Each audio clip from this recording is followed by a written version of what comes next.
요셉은 왕의 저수를 가두는 감옥에서 만난 술 맡은 관원장에게 마지막 희망을 걸었죠. 그래서 그의 꿈을 해몽하면서 이제 곧 당신은 풀려나서 이제 복직될 것이니까 그때 좀 저를 기억해 주십시오. 저는 히브리 사람이고 전부터 노예가 아니라 자유인이었고 또 감옥에 들어올 만한 죄를 범한 적도 없습니다. 꼭 좀 왕에게 그렇게 말씀해 주십시오. 그렇게 부탁을 했습니다. 사실 요셉은 이제 다른 방법으로는 감옥에서 나갈 길이 없죠. 설령 감옥에서 나간다 한들 또다시 그에게는 다른 노예의 삶이 있겠죠. 대체 언제 이 긴 고난은 끝이 날 것인가? 사실 우리는 요셉의 이 고난을 그냥 피상적으로만 보지 그가 얼마나 힘들었을지 사실 가늠하기가 어렵습니다. 그 어려움을 요셉은 견디고 참았죠. 지난 2014년에 개봉한 노예 12년이라는 영화를 혹시 여러분들 기억하십니까? 거기에 유명한 사람, 베네딕트 컴버배치라는 사람도 거기에 출연했죠. 이 영화는 원래 1853년도에 출간된 책이 원작입니다. 책 제목도 노예 12년인데 이것이 실화입니다. 솔로몬 노섭이라는 사람이 음악가인데요. 그 사람의 회고록을 책으로 낸 것이고 그게 이제 영화로도 나온 것이죠. 이 노예 12년이라는 책은 엉클 톰스 캐빈, 우리가 어릴 때 한 번씩 읽어보았을 만한 톰 아저씨의 오두막이라는 그 책과 함께 노예 해방 전쟁이라고 불려지는 미국의 남북 전쟁, 남북 전쟁을 촉발한 계기가 되었습니다. 이 노예 12년을 읽은 북부 사람들은 분노했고 남부 사람들은 책을 불태웠다고 해요. 우리가 흔히 잘 모르는 그런 상식인데 1800년대 미국에는 흑인들이 다 노예가 아니고 미국은 여러 주로 이렇게 분리되어 있죠. 각 주마다 법이 있는데 노예제가 합법인 주도 있고 노예제가 불법인 주, 다시 말하면 흑인들이 자유롭게 살 수 있는 주도 있었고 노예인 그런 주도 있었다고 해요. 주로 이제 북부에는 자유주가 많고 밑에 남부 쪽에는 노예제가 있었겠죠. 그런데 그 당시에 이제 아프리카로부터 흑인들을 수입해오는, 다시 말하면 노예를 잡아오는 법이 이제 금지가 돼가지고 들어오는 통로가 막혀버렸어요. 그러니까 일부 악당들이 자유주에 있는 흑인들을 납치해가지고 그 노예제가 있는 주에다가 노예로 파는 그런 일이 있었다고 합니다. 그런데 이 솔로몬 노섭이라는 사람은 자유주에 있는 자유로운 자유인이었는데 그는 그 당시에 음악가였고 또 결혼을 해서 아내와 두 자녀가 있었다고 합니다. 그런데 이 솔로몬 노섭이라는 사람에게 그들이 악당들이 접근해서 우리가 음악 연주회를 열자 하고 유혹을 해서 그가 먹는 음료에 약을 타서 약에 취하게 한 뒤 그를 끌고 갔죠. 이 사람은 잠을 깨보니까 약에서 취해서 있었는데 깨보니까 자신은 이미 노예 상인들에게 묶여있는 노예의 신세가 되었습니다. 아무리 나는 원래 자유인입니다라고 말해봤자 소용이 없지요. 오히려 폭행이 있었습니다. 여러분, 자유인이 하루아침에 어느 순간 깨보니 노예가 되어 있다. 여러분 상상이 가능하십니까? 얼마나 기가 막히고 억울한 일입니까? 또 갑자기 납치가 되었으니 그 가족들은 얼마나 애타게 찾았겠습니까? 그는 그로부터 마치 12년 동안 짐승처럼 취급당하는 노예로 살았습니다. 그러다가 어떻게 우연히 그 노예제에 반대하는 캐나다인의 도움으로 정말 구사일생으로 그는 다시 자유의 몸이 되어서 집으로 돌아갔습니다. 그는 그 당시를 그렇게 회고합니다. 가족들이 정말 그리운 것은 또 자유가 그리운 것은 둘째치고라도 당장 매일 정말 힘든 중노동에 시달려야 했고 먹는 음식은 정말 가축들이 먹는 것보다 못한 그런 음식을 먹으면서 이러다가 곧 죽을 것 같다는 그런 공포감에 많이 시달렸다고 합니다. 그리고 그 영화에는 한 번 이렇게 탈출하는 장면이 나오는데 책에는 보면은 여러 번 탈출을 했대요. 도망쳤답니다. 때로는 그 독충과 뱀이 울거리는 그 습지, 늪지를 통과할 때도 있었는데 결국은 다 잡혔고 또다시 가서 구타당했다고 합니다. 그가 12년 뒤에 다시 자유인으로 자기 원래의 삶으로 돌아왔는데 그의 고통은 그걸로 끝나지 않았죠. 그 12년의 세월 동안 자녀들은 훌쩍 커버렸고 자신의 딸은 결혼까지 해서 그 자녀가 또 있더라. 솔로몬 노섭은 그렇게 절규했다고 하죠. 나의 잃어버린 세월 10년은 누가 보상해 줄 것인가? 그는 그 주에다가 그 자신들의 주인이었던 사람들을 고소했지만 결국 아무것도 얻지 못하고 패소했다고 합니다. 그래서 그는 이 억울함을 책에다가 실어서 1853년에 이 책을 발간했고 그로부터 8년 뒤인 1861년에 남북전쟁이 일어났으니까 사실은 이 책의 영향을 받은 것은 맞습니다. 자유인으로 살다가 하루아침에 노예가 되고 그 세월이 자그마치 12년이나 되었다는 것. 너무나 참 어이없고 가슴 아픈 그런 얘기죠. 여러분, 그런데 우리가 보고 있는 이 요셉의 인생도 그와 별 다를 바가 없지요. 요셉은 노예로 팔려온 지 13년이 되었어요. 자, 요셉의 강국하는 부탁에도 불구하고 술 맡은 관원장은 요셉의 부탁을 잊어버렸습니다. 그는 다시 복주되었고 왕을 섬김에도 불구하고 요셉의 부탁을 잊어버렸는데요. 사실 애초에 이 부탁은 우리가 듣기에도 좀 무리가 있다 하는 생각이 들죠. 실현될 가망성이 거의 없었습니다. 자, 감옥에 있다가 구사일생으로 구원받은 그 술 맡은 관원장이 왕에게 가서 제가 전에 감옥에 있을 때 노예 한 명 봤는데 걔 좀 살려주십시오 하는 게 말이 안 되죠. 여러분, 그것은 이 부탁이 얼마나 실현 가능성이 없는지는 술 관원장도 알았고 사실 요셉도 알았을 것입니다. 그러나 요셉이 이 감옥을 나가는 길은 그 길이 유일했죠. 아니, 친위 대장보다 더 높은 사람이 누가 있겠습니까? 왕밖에 없습니다. 그러니까 왕의 명령이 아니면 그는 도저히 나갈 수가 없어요. 그래서 그는 정말로 지푸라기라도 잡는 심정으로 술 맡은 관원장에게 이야기를 했지만 그는 요셉을 잊어버렸고 그렇게 요셉은 잊혀진 채로 만 2년이 흘렀습니다. 그러니 아마 요셉이 감옥에 있는 시절은 거의 3년이 가까이 됐을 것입니다. 요셉은 17세에 노예로 팔려와서 이 보디발의 집에서 10년이 있었고 감옥에서 3년 가까이 있었습니다. 그의 나이가 그럼 얼마일까요? 네, 30이죠. 뭐 지금은 그렇게 많지 않은 나이지만 그 당시로는 30이면 이제 정말 중요한 중대한 일을 맡을 수 있는 그런 나이인 것은 맞습니다. 여러분, 이 술 관원장이 있었던 그 2년, 요셉에게는 정말로 힘든 시기였겠죠. 그에게 있는 마지막 한 가닥 희망, 마지막 그 끝에 잡을 수 있는 그 절망 가운데서 붙들었던 그 희망, 그 2년의 세월은 정말로 그에게는 힘든 시간이었을 것입니다. 여러분, 그러나 요셉에게 가오겠던 그 2년의 시간, 술 관원장은 그를 잊었지만 하나님은 그를 잊지 않았습니다. 만약에 여러분 그 2년 전에 술 관원장이 왕에게 얘기했다 칩시다. 왕이 좋게 받아들여서 그 사람을 풀어주어라 라고 했다 손치더라도 요셉은 다른 집에 그냥 노예로 가는 것이 최선이었겠죠. 그 이상의 어떤 일을 기대하기는 어려웠을 것입니다. 그런데 하나님은 요셉을 위해서 그 백성들을 위해서 더 큰 일, 더 중요한 일을 준비하고 계셨죠. 그러기에 그 2년이라는 세월이 필요했던 것입니다. 자, 여러분, 2년 동안 요셉은 무엇을 했을까요?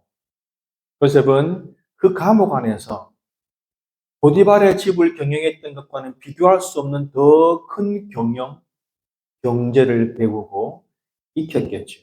다시 말하면 미시 경제학은 이미 배웠고 이제 거시 경제학, 국가와 사회를 돌아보는 그런 경제학을 배우고 있었던 것입니다.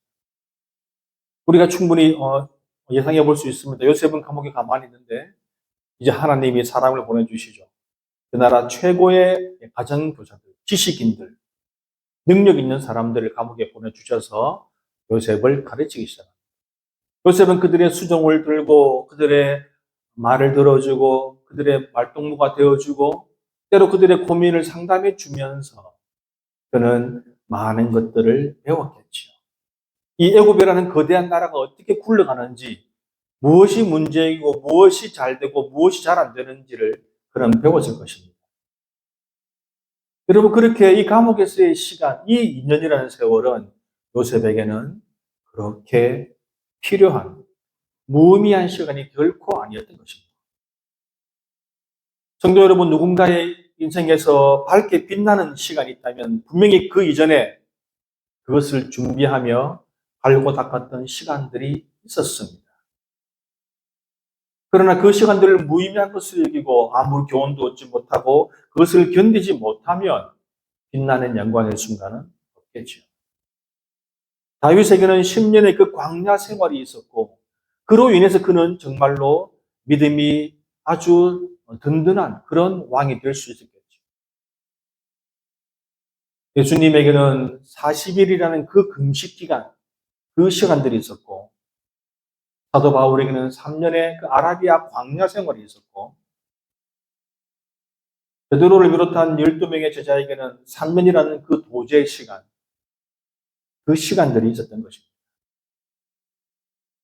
요셉이 자신의 인생에서 가장 비참했다고 여겼을 그 13년의 시간은 사실은 연단이었고 훈련이었고 또한 배움의 시간들이었던 것이죠. 성도 여러분, 우리도 우리의 인생에서 가장 빛나고 멋있는 시간이 언제인지 우리는 알 수가 없어요. 그러므로 우리의 삶의 자체는 그렇습니다. 우리 인생의 매 순간이 그런 시간들을 위한 연단과 훈련과 배움의 시간이라는 사실을 우리가 기억해야 합니다. 우리가 정말로 최악이라고 부를 만한 그런 순간까지도, 그런 시간들까지도, 그런 경험들까지도 하나님은 그것을 선하게 쓰시고 귀하게 활용하시고 그 시간들을 밑거름으로 삼는다는 사실을 꼭 기억하시기 바랍니다. 이제 드디어 시간이 흘러서 만 2년 뒤에 드디어 때가 이르렀습니다. 바로 왕이 어느 날 꿈을 꾸었어요. 그런데 그 꿈은 누가 들어도 정말 흉한 꿈입니다. 여러분, 우리도 그렇지요. 어느 밤에 좀 흉한 꿈을 꾸고 나면 심장이 두근두근거리면서 잠을 깬 후에도 전혀 마음이 편치 않고 마음이 불안하고 이게 뭔가 하는 그런 생각이 들기도 합니다. 왕이 꾼 꿈은 그렇습니다. 왕이 나일 강가에 서 있었지요. 여러분, 여기서 나일 강은 대단히 중요한 의미를 갖습니다. 이 나일 강은 애굽에서 어떤 의미를 가지는가? 대단히 중요한 의미를 가지죠. 여러분, 어쩌면은 이 나일 강은 애굽의 모든 것이라고 해도 어, 틀린 말은 아닙니다. 나일 강이 있기에 애굽이 존재하고요. 이 나일 강은 농업과 상업과 그리고 또 종교적으로 매우 중요한 곳입니다. 자, 그런데 이 왕이 나일 강가에 서 있는데 강에서 아주 좋고 살찐 아름다운 암소 7마리가 강에서 올라와 풀을 뜯고 있지요. 암소는 그 당시로 그들에게는 대단히 신성한 동물로 여겨졌습니다. 자, 그런데 그 뒤에 곧 아주 파리하고 여위고 빼빼 마르고 보기 흉한 암소 7이 올라오더니 그 아름다운 살찐 암소를 다 먹어버리는 거예요. 잡아먹었습니다. 그런데 우리가 뒤에 읽어보겠지만 잡아먹었는데도 불구하고 그들이 전혀 나아지지가 않아요. 여전히 파리하고 흉악한 모습입니다. 그런데 왕이 그 뒤에 곧 두 번째 이어서 또 꿈을 꾸는데 그것도 역시 악몽이었어요. 그가 보니까 한 줄기에 아주 무성하고 충실한 7이삭이 나왔는데 그 뒤에 나오는 아주 흉측하고 빼빼 마른 이삭 7이 나오더니 그 아름답고 풍성하고 살찐 이삭을 다 먹어 치워버리는 것입니다. 여러분, 이게 무슨 꿈인 것 같습니까? 우리가 듣기에도 불길한 꿈이죠. 여러분, 애굽은 농업 국가입니다. 아주 풍성한 그 곡식으로 유명한 곳입니다. 그런데 이 곡식이 다 말라버린 것이죠. 자, 나일강, 암소, 곡식. 애굽에서 가장 중요한 세 단어가 나왔죠. 그런데 너무도 불길하고 좋지 않은 꿈입니다. 당연히 꿈에서 깬 왕은 마음이 불안하고 두근거리고 굉장히 마음이 힘들죠. 그래서 자기들의 신하들을 다 불러 모았습니다. 당대의 애굽에서 가장 머리 좋고 똑똑하고 지혜로운 사람들 다 불러 모았습니다. 그리고 꿈을 이야기했죠. 이 꿈이 무슨 꿈인지 보아라. 누가 좀 해석을 해보아라. 그렇게 명령을 합니다. 여러분, 우리가 아는 대로 그 당시에는 점성술과 더불어 이 꿈에 대한 연구를 많이 했다고 했죠. 꿈을 전문적으로 해석하는 사람들도 그 당시에 있었습니다. 그런데 아무도 이 꿈을 해석을 못해요. 두 번이나 연속으로 꾸었고 두 번 다 7, 7이라는 숫자가 나오는데 뭔가 암시하는 것 같죠? 그런데 모르겠어요. 알 수가 없습니다. 여러분, 왕은 정말로 얼마나 미칠 지경이겠습니까? 자기들의 신하들을 보고 그래 생각했죠. 내가 저것들에게 월급을 주는 게 맞나? 그런 생각이 들었을 것입니다. 이렇게 급박한 상황, 절박한 순간에 하나님은 요셉을 등판시키시죠. 이 사건 때문에 왕궁이 뒤집어지고 왕의 분노와 한숨이 있었을 때 그때서야 이 술 맡은 관원장이 요셉을 떠올렸습니다. 그런 요셉을 생각하면서 잠시 미안한 생각이 들었겠지요. 그러나 그에게는 어떤 생각입니까? 왕에게 자신을 어필할 절호의 기회가 왔다. 얼마나 좋은 기회입니다. 그래서 그가 이렇게 이야기를 합니다. 본문의 12절과 13절을 보니까 그곳에 친위대장의 종된 히브리 청년이 우리와 함께 있기로 우리가 그에게 말하며 그가 우리의 꿈을 풀되 그 꿈대로 각 사람에게 해석하더니 그 해석한 대로 되어 나는 복직되고 그는 매달렸나이다. 다시 말하면 그렇죠. 결론적으로 말하면 제가 옛날에 보았는데요. 2년 전에 그 감옥에 정말 꿈을 기가 막히게 해석하는 청년이 있었습니다. 여러분들이 왕이라면 어떻게 했겠습니까? 지금 이 꿈을 해석하는데 노예면 어떻고 죄수면 어떻습니까? 당장 시급한데요. 어쩌면 그 나라의 운명이 달린 문제일 수도 있고 어쩌면 자기의 왕족, 그 왕의 집안이 걸린 문제일 수도 있는데 그가 무엇을 망설이겠습니까? 또 듣자 하니까 그 죄수가 억울한 누명을 써서 그렇다는 말도 있고 하니까 그를 부르라 했겠죠. 즉각 왕의 큰 이병들이 감옥으로 달려갔습니다. 왕의 명령인데 누가 말리겠습니까? 보디발이 말리겠습니까? 보디발의 부인이 말리겠습니까? 아무도 말리지 못하죠. 아니 어쩌면 제일 먼저 달려간 것이 바로 이 보디발이었는지도 모르죠. 자기 집이고 자기가 신이 대장이니까. 요셉을 감옥 밖으로 이끌어내고 깨끗이 씻기고 옷을 갈아입혀 왕 앞으로 인도합니다. 여러분, 감옥에 있는 죄수가 요셉이 왕 앞에 섰어요. 성도 여러분, 하나님은 이 모든 것을 다 준비시키신 후에 요셉을 왕 앞에 세우신 것이죠.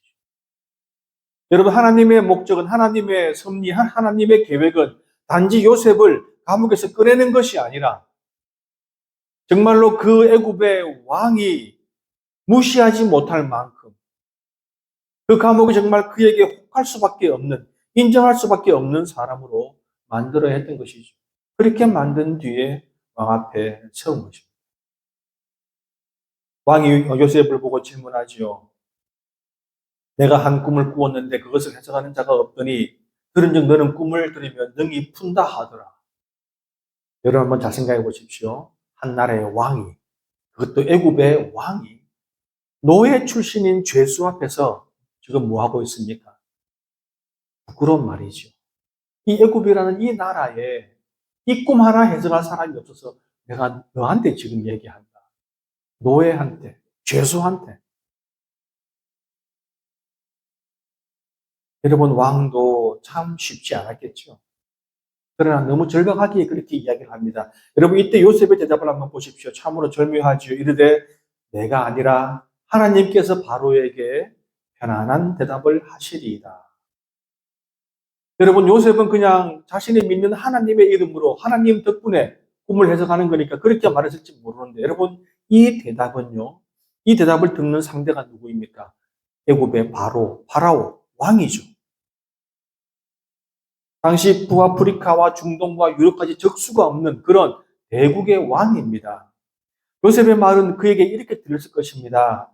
왕이시여, 히브리 노예인 저에게 대답을 듣는 것이 아니라 높고 존귀하신 하나님께 대답을 듣는 것이니까 그렇게 자존심 상하실 필요 없습니다. 편하게 말씀하십시오. 그렇죠? 내가 아니라 하나님께서 답변하실 것입니다.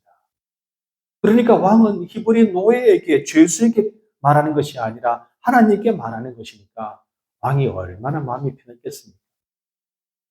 아마 이때부터 왕은 요셉을 다르게 보았을 것입니다. 예사 노예처럼 이렇게 무지몽매한 사람이 아님을 알았겠죠. 성도 여러분, 그렇습니다. 하나님께 모든 영광을 돌리면 이렇게 사람들을 감복시키는 것이죠.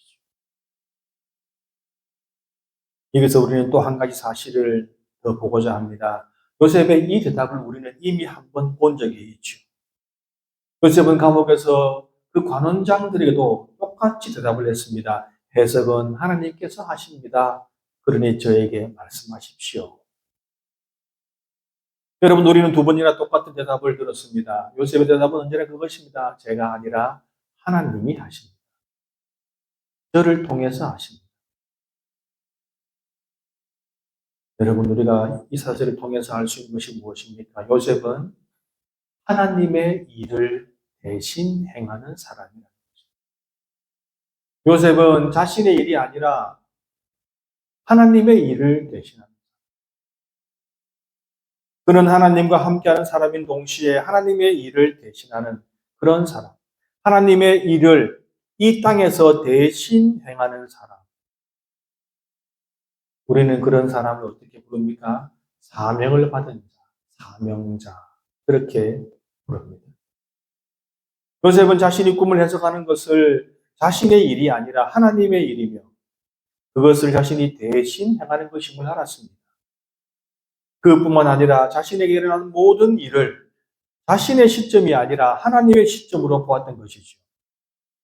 그렇게 요셉은 정말 남다르게 생각했고 남다르게 행동한 것입니다. 그리고 결국에는 수많은 사람들의 목숨을 구하는, 생명을 구하는 그런 자리에 앉게 된 것입니다. 우리 사랑하는 성도 여러분, 우리는 매일 여러 가지 상황들을 맞으며 살아갑니다. 때로 이해되지 않는 상황들이 많이 있죠. 때로 이해되지 않는 시간들도 있습니다. 정말 이 일이 내 인생에서 없었으면 싶은 그런 일도 많이 있죠. 그러나 이 모든 것을 헛되다 여기지 마시기 바랍니다. 하나님은 어떤 계획을 가지시고 계신지 우리가 알 수가 없어요. 하나님의 계획은 지금도 진행되고 있을 것입니다. 하나님은 지금도 우리와 함께 하시며 우리가 이해하지 못하고 알 수 없는 미래를 준비하고 계실 줄 믿습니다. 그러므로 요셉처럼 비록 불편한 상황, 어려운 상황 속에서도 최선을 다해 일하고 하나님을 섬기며 동시에 사람들을 섬기며 그렇게 살아야 하는 것입니다. 그렇게 때가 되면 요셉을 왕 앞에 세우신 바로 그 하나님께서 여러분들을 인도하실 것입니다. 그렇게 인도함을 받는 우리 모두가 되기를 주님의 이름으로 축원합니다.